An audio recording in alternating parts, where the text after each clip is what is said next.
The Swans were back at home, a win against struggling Melbourne, non-negotiable after back-to-back losses.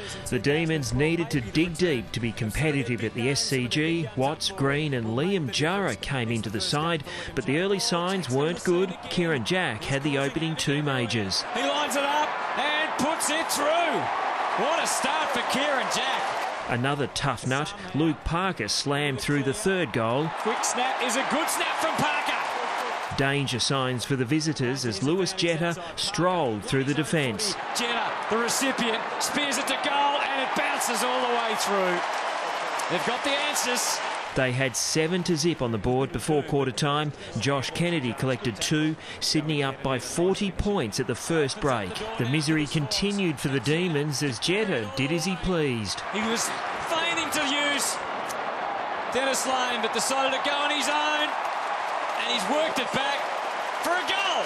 First gamer Tommy Walsh was getting involved. The Irishman had a great opportunity to strut his stuff. There's one gifted for you, bang!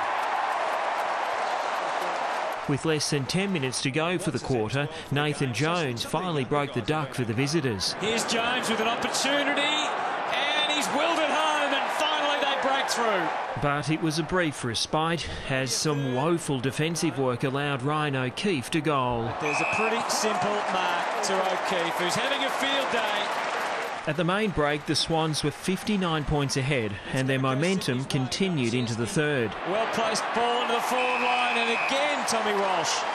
Walsh showed strong hands, outmarking Watts and converting. For his second goal, that'll do it. But on a night they'd like to forget quickly, Jeremy Howe did something unbelievable. How did he do that? The high-leaping Demon providing an outstanding moment for fans. That is a fantastic mark, and that's a great mark. Well done.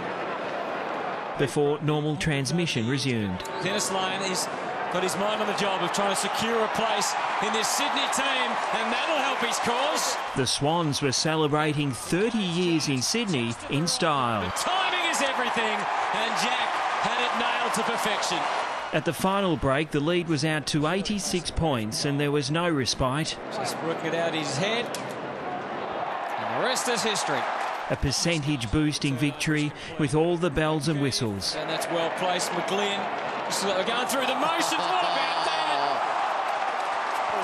He's conceived it and executed it in a flash. A horror show for the Melbourne coach as the Swans shared the goal-kicking around. Even Marty Mattner got involved. And that's a thumping kick that goes all the way. More bad news for Melbourne with Jara forced off with an ankle injury. The Swans cruising to a 101-point victory. 21-12, 138 to 5-7, 37. Brett Clancy, Big Pond Sport.